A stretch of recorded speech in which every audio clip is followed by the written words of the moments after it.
Hi everybody, welcome. I'm Soledad O'Brien. Welcome to the Intuit QuickBooks and Mailchimp Black History Month Fireside Chat, live from the brand new Intuit office, home of Mailchimp in Atlanta, Georgia.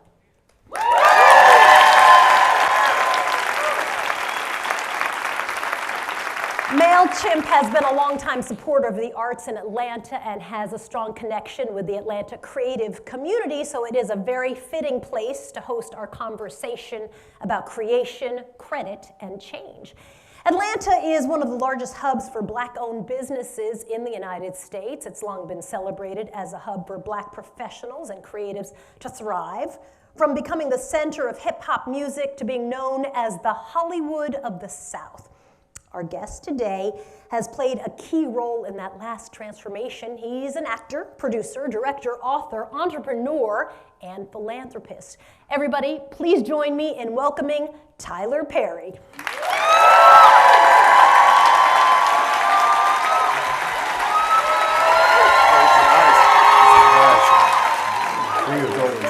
Good to see you as always. How's everybody doing?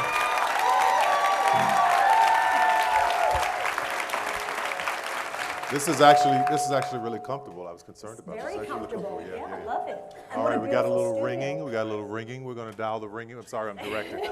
Let's dial the ringing back a little bit for our audience online. Directors.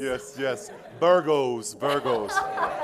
Virgos. True. Yeah. It is so nice to see you. Good to see you too. We were just talking about how long has it been?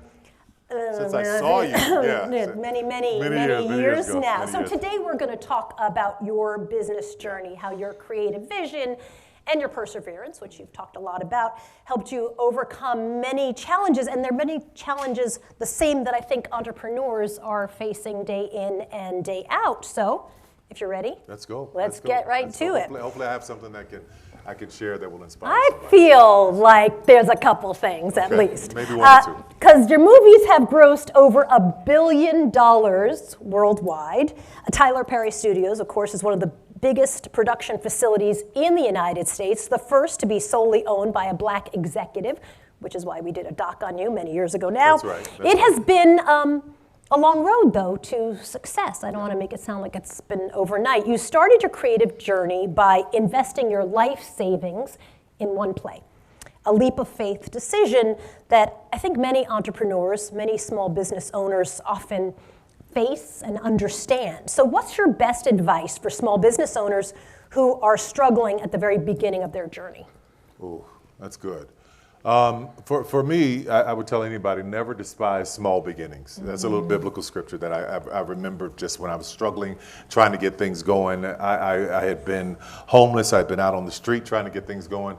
If I had had a family and kids, I don't know if I would have been able to endure as much as I did, but because I was solo and by myself, I was really to just focus and lean in to make it happen. But what I would say to anyone, if it is your dream, and it is your hope. It is that thing that you wake up with and you go to bed with it and you can't shake it no matter what. That's something that's bigger than you. Like I was homeless. My mother said, leave them play crap alone. She didn't say crap. She said, leave that play crap. You ain't never gonna make it. And this woman loved me with all of her heart, but she knew how difficult it was for me. But if it is your dream and that thing wakes you up and keeps reminding you, do not stop. Don't stop. I'm sitting here as a living witness that if I had stopped, there were so many people's lives who would have been affected because I gave up. So I would say to anybody, just keep going. It gets hard. You will cry. Especially if it's a big dream. If it's something that you think, oh, I can do that, that ain't a dream. If it's something that scares you, that makes you go, this feels like I can do it. I have this thing in me that says I can do it. For me, that was my God voice, my prayer. There's like something saying you can do this. That's what I've held on to. That's what I held on to the whole time. So don't stop. That's my advice. Do not stop. Do not stop. Many small business owners invest their own money to I know what their that's like. Yeah. Well, and there's a big risk, as you know, as well. So QuickBooks recently commissioned a survey that revealed that 85% of U.S. Black small business owners have used their personal funds to cover business expenses over the last 12 months. Who are the other 15% who haven't done that? And that number, this is kind of a shocker, that number goes up to 95% when you're talking about Canada. invest their own personal funds to cover their business expenses. Is there a way to reduce that risk? Well, for me, I didn't know another way. I'm sure there is. I didn't know. I didn't come from the moment of, oh, I'm going to go to the bank and get a loan. My credit looked like, they were like, really, you want a loan? I would, yeah, right. I won't even loan you this piece of paper I'm writing on, sorry. But for me, I knew that it was important to invest in myself. As an actor, as a director, I didn't think anybody would ever give me a shot. I didn't look like anybody in Hollywood. My goals were very, very different, so I had to do it my own way. So in reinvesting in myself was the way to do it. I remember shows not making any money and the promoters saying we didn't make any money. I was like, make sure the cast is paid, keep the money, let's invest in the next time. You know, as long as I can pay the rent and have a little something to eat, I'll be all right. I've been homeless before, we can do this. And that was in 98, 99 when things started to really turn around. But between 92 and 97, there was a lot of struggle, a lot of hard times, a lot of difficulty to get it going. But I tell you what, and I wish this for everybody in here, every dreamer, every business owner, I wish this for you. I wish you proceed so much and go so hard that you get to the other side, you see how sweet it is. If you can realize how sweet it is on the other side, imagine your biggest dream, imagine that on the other side of what you're going through. If that don't make you push through, I don't know what will. So it kept me pushing through. And I had this slogan when you were at the studio back in 2009-ish. 2009-ish. That said, Tyler Perry Studio is a place where even dreams believe, which for me represents a time where you have this dream and everything starts to fall apart. Nothing seems to be working, but God will give you dreams in your mind and your head to remind you to keep going. Can we talk about God at Intuit? Is that all right? Okay, well, I'm going to. Y'all invited me. She left me on my porch. But I know we can. But it's just very important to me that people know that again, that thing that keeps reminding you and keeps waking you up and keeps saying, this is where you need to go follow that voice. I think faith is a really big part of sort of the path and success. But you know, there's this other thing that I've seen and heard a lot about, and I think this is really true. The same survey found that because of inflation, more than half of black small business owners say they undercharge for their products and their services. And I often think there's a sense of like, I can do it, I can make it, I believe in myself, I have faith that it's gonna happen, but I'm gonna cut my prices because what if I don't get a client? I want people to use my services. So how do you feel comfortable charging what you're worth if you're a black-owned business? Wow, ooh, that's really good. I love that you love all of my questions. No, yeah. Are we rolling on this? Yeah, I tell you what, because I think about my own career, my own business, and undervaluing what I had. Like even as of last year, like my shows, the budgets on my shows are well below anything else on television. And you know, if you look at a show like Scandal that everybody loved, that budget was $5, $6, $7 million an episode. Well, my first show on OWN, The Have and Have-Nots, was $750,000 an episode. So people are like, how can you make that work? How does that work out for you? But what I realized I had to do is give a discount so that I could grow the business, so that I could make people know what it is, so that every deal it would get better and better and better. It still ain't got to the Scandal numbers, but it gets better and better. So if you go in with the discount to build your business and show people how professional you are, show them what the product is, and make sure they know it and love it and can't do without it, then what you start to do is you slowly grow it. And I tell everybody in business this, do not try to get it all at the first sit down at the table. That's when the strike was going on. I got involved at the actor strike going, guys, you're not going to get everything at once. We're going to be back renegotiating in a couple of years, so get as much as you can for now. Let's fight for what we get for now. So don't go in trying to get it all at once. That's something that I learned. If you go in trying to get it all at once, you end up alienating and losing people rather than going, I'll eat. A promoter told me this a long time, a little slick joker too. He said, you eat a little, you'll eat a long time.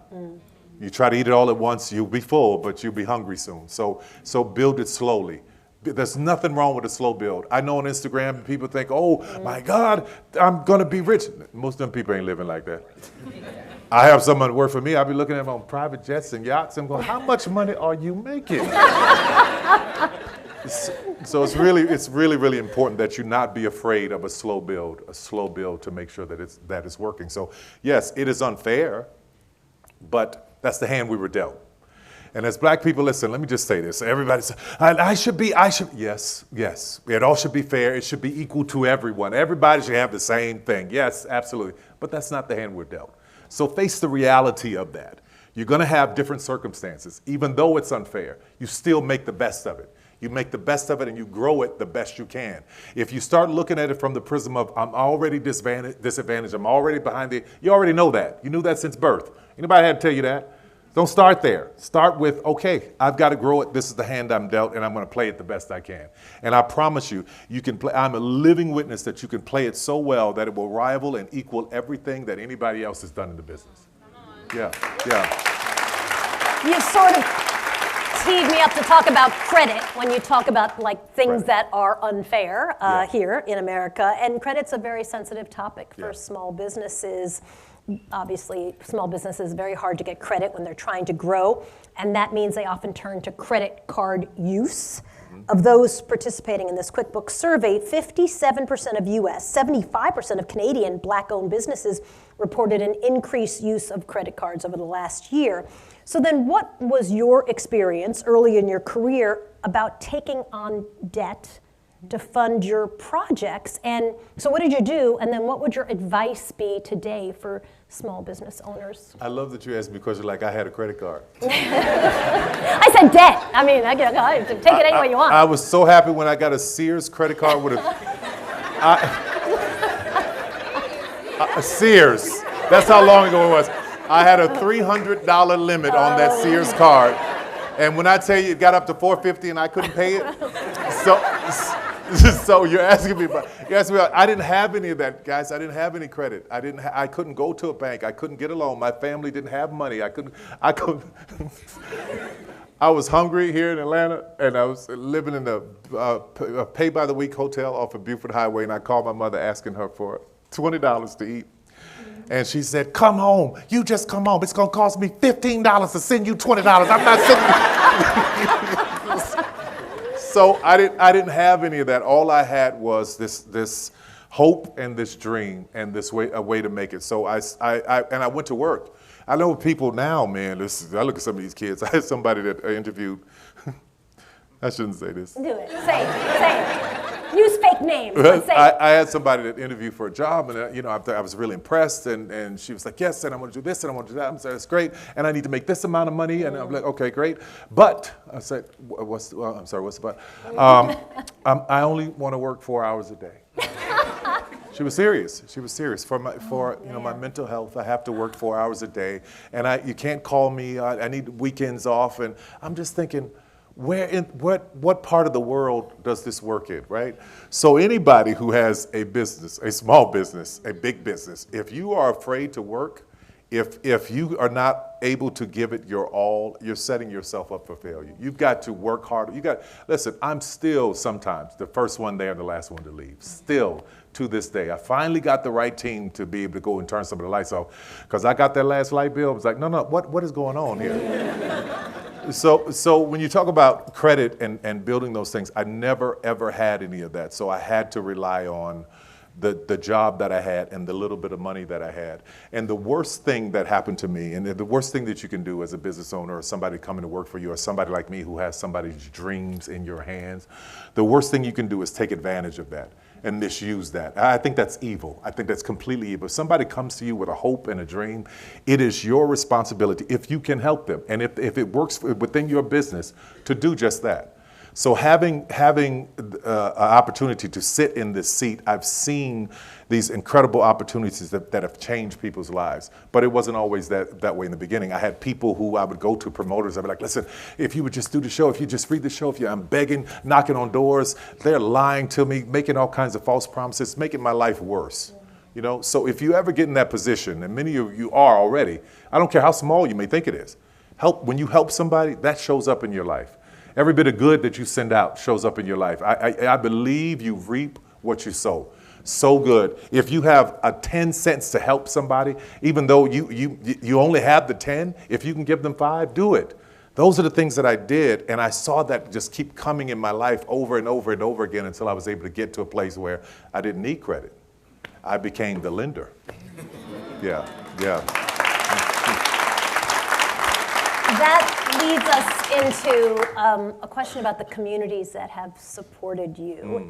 You came to Atlanta and made entertainment for people for whom, the most part, they really didn't see themselves in movies, and they didn't really see themselves on TV. And in fact, many people just discounted them as being completely not valuable as an audience at all. Like, why would you even bother?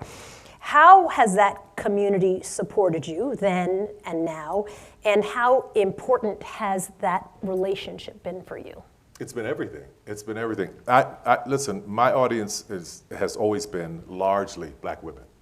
And when I tell you they are my aunts, my cousins, my friends, they have, when I do something great, they're like, oh, that was wonderful. When I do something bad, they're like, come here, let me talk to you. That show right there, I don't know about that, Tyler. You're going to have to do better than that. But we had that camaraderie then, and I still have it to this day. That's why people wonder why the shows are still going to #1 and why people are still showing up. It's because I'm representing us in a way that we hadn't been seen before. When I'm writing a story about a black woman, I can easily tap into the things my mother and my sisters went through, their struggles, their pain. So I'm able to really lean in toward some of my experiences at my mother's apron. So to have an audience like that by your side, this guaranteed audience who's going to stand with you and correct you when you're wrong and endure with you, it's really phenomenal. So as you're building a customer base, remember that it starts with one. Just one. Oh, I really love that person. Oh, I really love working there. I really love having that experience. Oh, I really love going to that person buying. And let me tell you something, black people, I get mad at this. I see some white people too. Hey, I'm done, but I want to. I don't want y'all to get mad at me, but just remember this. I had this thing on tour. Like, if we were supposed to start at 8 o'clock, I started at 8 o'clock. Every house would get mad because they would be like, there are people outside trying to get in. Listen, their ticket says 8 o'clock, they need to be sitting at 8 o'clock. But what I was doing was setting the standard, because there's this thing that black people don't start on time, that we are not as professional, that we don't show up, that we don't treat people right. We know that's a lie. So, but you have to constantly dispel that myth in your business so that you can be competitive, so that everybody can see, oh, wait. Oh no, if he says he's open at 8, he's there at 7:15. So you don't have to stand there waiting for 45 minutes to walk in the door. Just things like that. That ain't answer nothing you asked me, but I just want to talk. I just want to talk. I think it answers it exactly, Okay. But I love the idea and the advice for small businesses of appreciate every single customer, because they appreciate that you saw them. People love you, and they'll stick through thick and thin with you if they believe that you see them. And that's key. See them. Like, listen, I have people coming to work for me, and I'm looking at them, some of them, and I know they came home from, I don't know what they're dealing with at home, but I can tell when they come in the door that something's going on with them. And it's not I'm tired too. It's not my responsibility to be in the room and look at their personal things or what's going on to try to help them. But what I feel in my seat is I have to be tempered, measured, prayerful, patient, and disciplined. I'm not reactionary. I don't run out and just chase down every little thing that somebody says. I sit and I wait, and you have to be that in business, because as people are coming into your doors, as customers or employees, they're coming in with a need.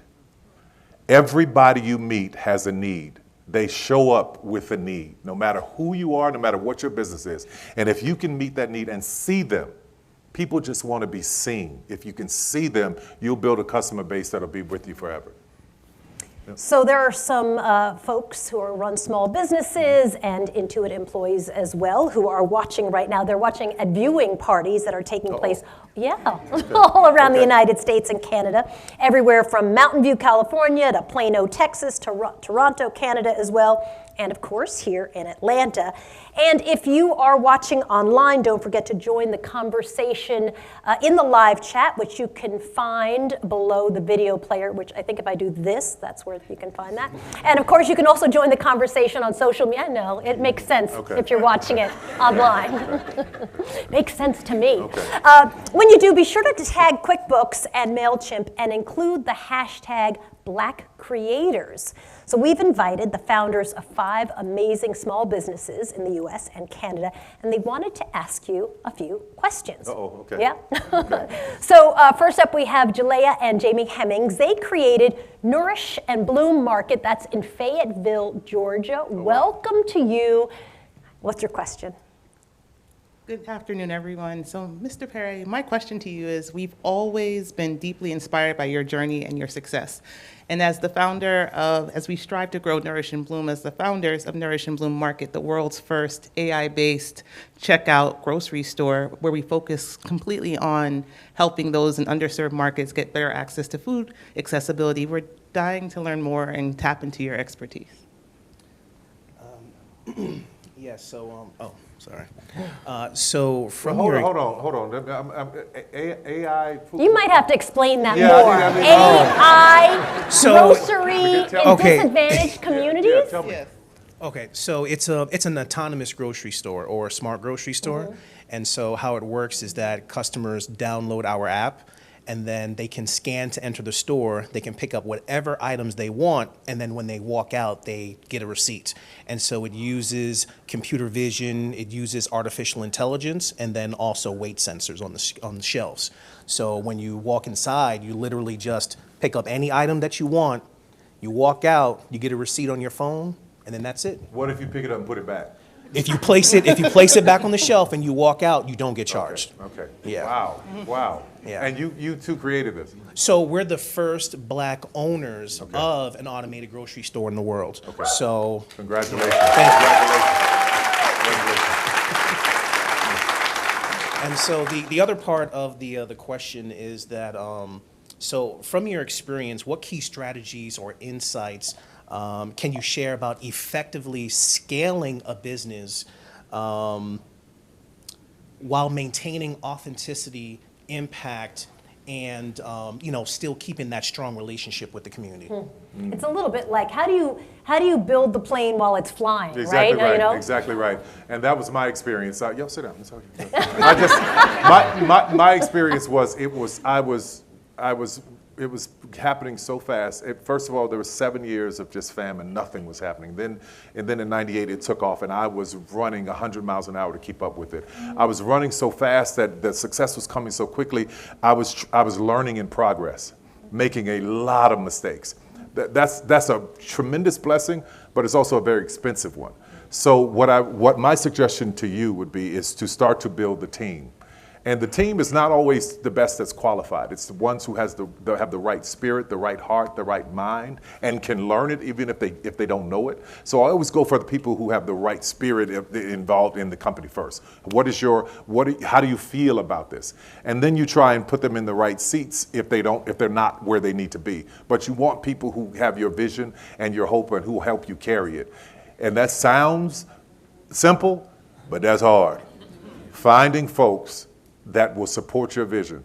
I prayed years, and I'm finally just getting the team. But as you're scaling up, I think it's very important that you keep your hands on as much as you can, so that, not micromanaging. If you're going to put somebody in the seat, let them do the work. You can look over it every now and then, especially if it's your money. But be sure that as you're doing that and you're looking at the growth, you're bringing in all the help that you need, and don't be afraid to come hands off. That was my problem. I held on too long. Held on way too long to things that I'm sitting there worrying about how much the mop costs. There's somebody else who should be getting paid to worry about what the mop costs so that I can go in and write the movie. But I was in that kind of detail. So be sure that you are paying attention to the big picture as you watch the small picture grows. But watch your money. Watch your money. Thanks for the question. Our next question is from Katherine Aai. She's joining us from the Intuit Toronto office. Katherine is a fashion designer and the founder of Kayla K Clothing Line. She is a fashion designer. Yes. Hi, Mr. Perry. Hello. My name's Katherine Aai. I'm a fashion designer based in Toronto, and I own a clothing brand called Kayla K. So excited to meet you virtually. Today's my birthday. Happy birthday. Thank you. So happy to be here. My question is, in this day and age of social media, of sharing resharing and oversharing artists and creators' work, where sometimes if the artist or creator isn't very well known, very popular, or their work can't be easily attributed to them, they might not get credit for it. So looking at your meteoric rise in the entertainment industry, what have you done over the years to safeguard your creative work?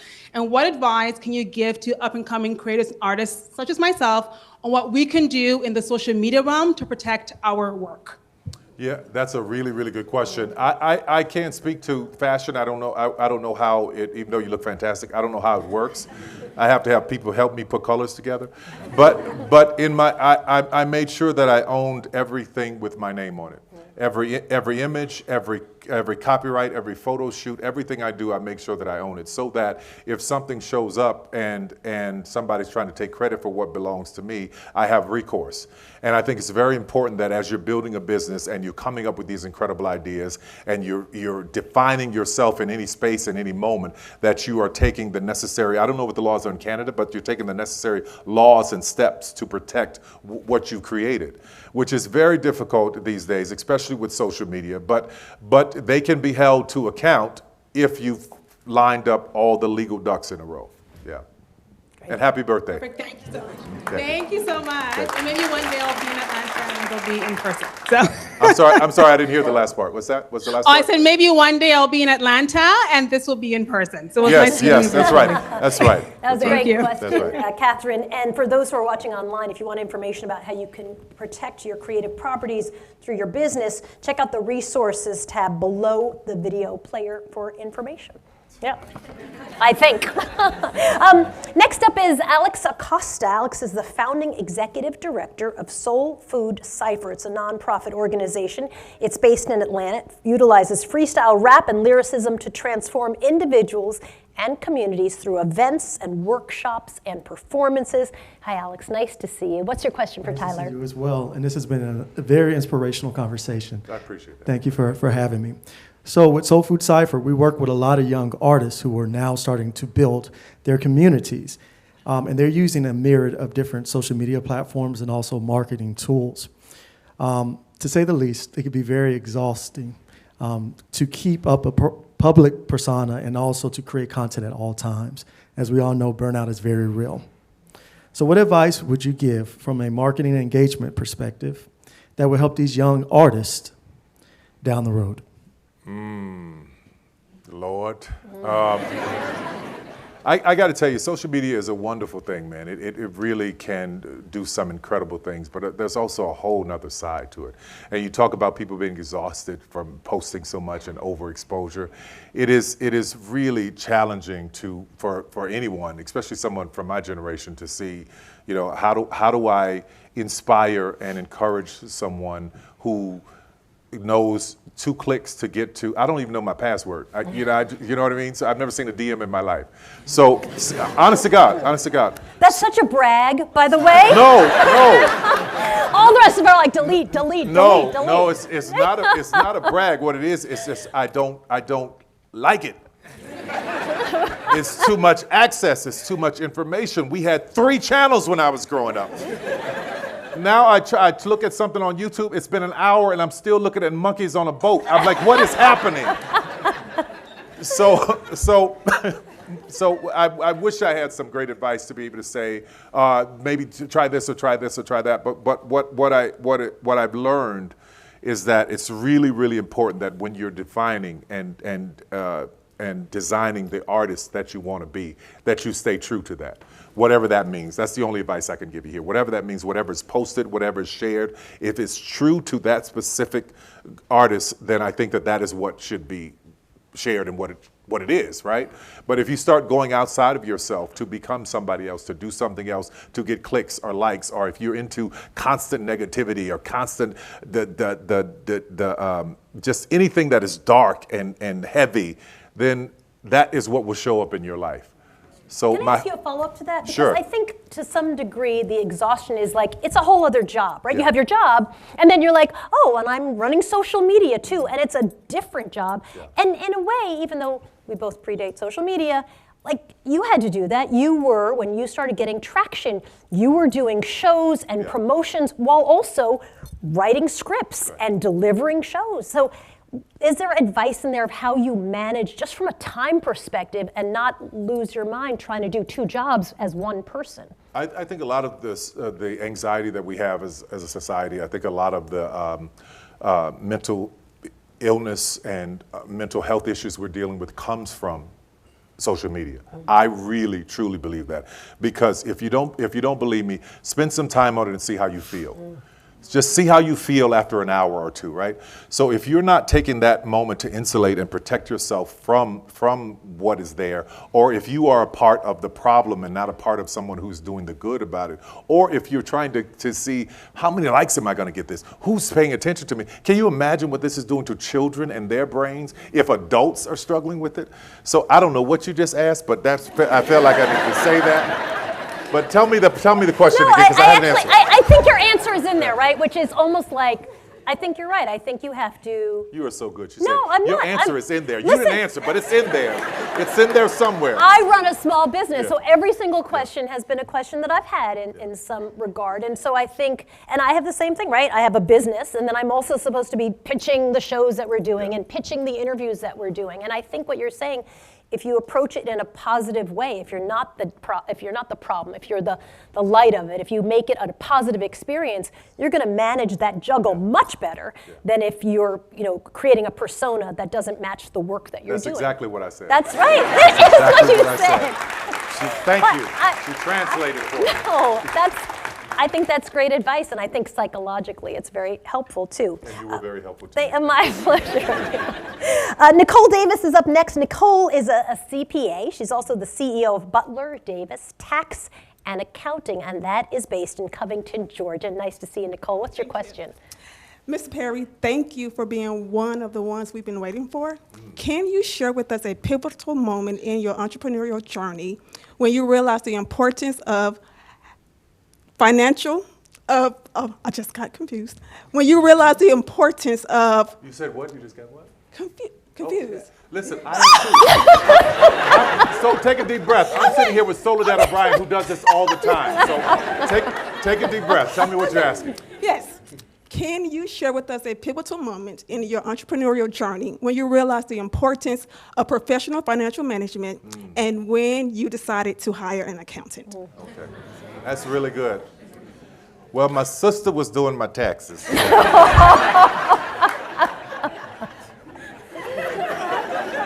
Okay, we can move on. Exactly. And she was not an accountant, and she would hold these receipts, and she'd have her drinks while she was trying to do it. I know, baby, I'm gonna get you so much money this year. I'm like, but wait, I owe money. How are you getting me? No, I'm gonna get you this money. So, but here's what I found. Again, as I talk about, I was growing so fast, and I didn't have an uncle or a rich father or mother to tell me, hey, this is what you need to do, or anybody. I didn't go to business school. It's happened. My first year, I made like $100-something thousand, and I was like, whoa. Next year, it was $700,000. Like, wow. This is 98, 99, 2000, like $7 million. Like, what in the world? And didn't put a dime aside for taxes. Oof. So I get these tax bills going from my sister. No. So I hired some really good accounting people to help me get it, because I knew I had to transition from my sister. And as I was working on this, paying my taxes, getting caught up, because I was behind the first few years because nobody told me about this stuff. And I was so mad because I'm like, if I make $1, how the hell you get 45 cents of it? I don't understand. So I learned in progress again, the hard way. But had I gone to business school, or had I even taken an accounting class, I would have been able to handle it. But here's when it all changed. I got audited. There was a guy who lived near my house, lived near my studio on Greenbrier, and he would drive every day, and he worked for the IRS. And he's like, what is he doing in there? What's he doing? How's he got all this stuff? So he audits me, and I was furious. So the audit's going on, and the audit went on for 3 years. And by this time, I had a big accounting firm, Pricewaterhouse. I was spending $300,000 a year to defend this audit. And I was so angry, and I was so mad. I was like, God, what is this about? I'm trying to do the right thing, and this man is auditing me, just making me mad. What is this about? And I got this so still and so calm. Just like, you know what? Let's just see what this is. He finished the audit. we got him removed from the audit. We got his boss to finish it because it was personal for him. Finished the audit, and they owed me $9 million. Yeah, $9 million. Your sister was right. My sister was right. My sister was right. And my sister was right. No, listen. All of my accountants were like, "Oh, this is so great. They owe you $9 million." I was like, "No, it's not. Right. You're all fired." How did you let me overpay this amount of money? So that's when I realized the importance of it. Right now, I have PricewaterhouseCoopers. I have a family office that handles all, and when I tell you they are all on top of all of it, so it's very important. It took me a minute to get there, but I would tell people start sooner than later. And unless you're their sister, don't let anybody else help you with your okay. I want to close with a young. Already? Well, we can keep going. No, There all are good. people. All good. All right, so there's a young Atlanta-based designer. His name is Robbie Simon. Okay.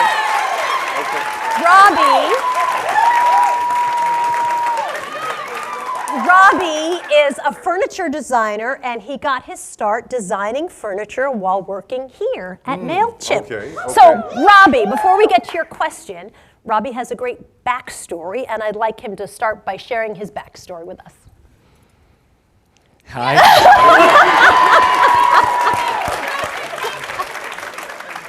Hi. I gotta finish, y'all. Hi, Mr. Perry.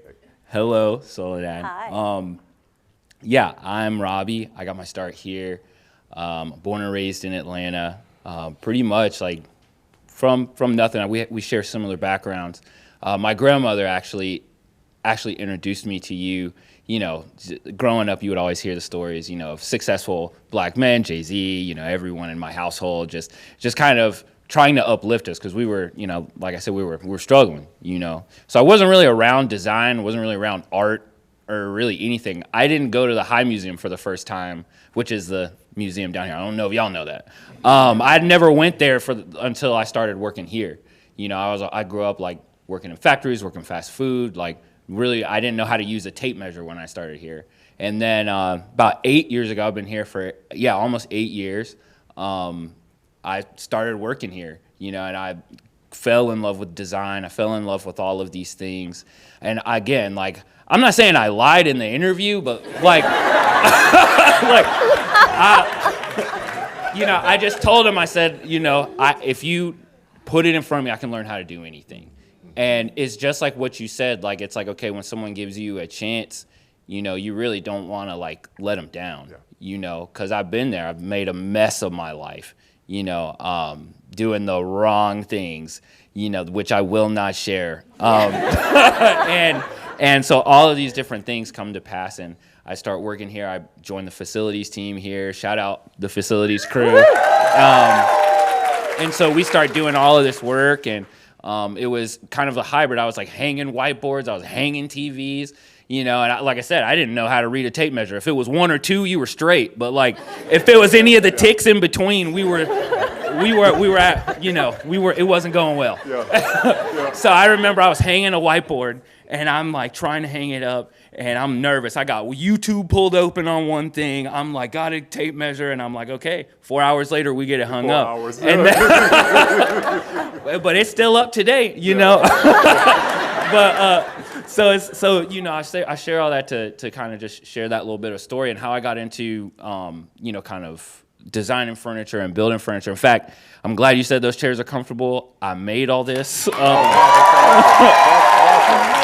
That's awesome. And the table yeah, too? That's awesome. I made that. Table as well. Yes. Beautiful. Yeah, that's wow. awesome. Thank you. I cannot believe I can do this at all. I'm just, like I said, 3 years ago, I never knew I could do any of that. And I owe it to Mailchimp. I owe it to Intuit. I owe it to all of my friends. Every yes that I've ever heard. Every no I've also ever heard. Shout out all y'all that told me no, I did it. I'm really pleased. I'm thankful. Now, I think I can get to my question now. Okay. I've been inspired by your journey from an independent artist to the level of success that you've achieved, and I wanted to ask, what is the change you want to see for Black artists and entrepreneurs going forward? Yeah, I have an answer to that. Remind me of the question. I want to talk about this though. When you stood up, the applause and the love in this room. Do you know that that's not easy to get?